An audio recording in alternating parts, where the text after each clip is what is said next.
born in Carmel, California, and then on to Monterey, Fort Ord area, where my grandmother owned the Army-Navy store.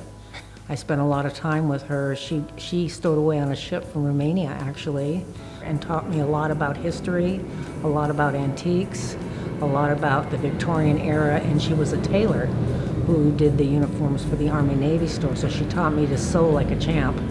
And right away I was happy to, I love the old-fashioned costumes, and so my background is mostly just from being around the antiques and clothes and old houses, and one of the things that I love the most, of course, is historic preservation. And I helped bring the Mills Act into National City to help people afford their first homes.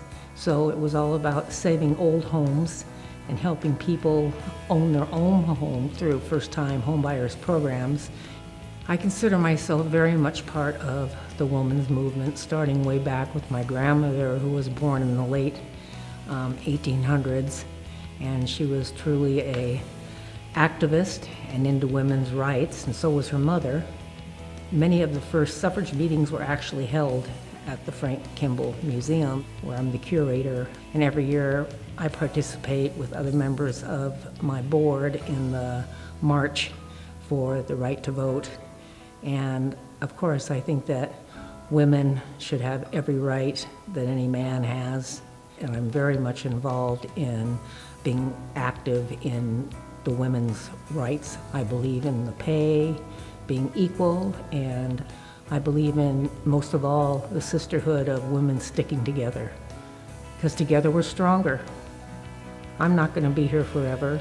The other ladies on my board have given their lives and their years, but the youth is our future. So that's what I think is really important, is to train the young people in the real history of San Diego. To be inducted into the Women's Hall of Fame just means everything to me.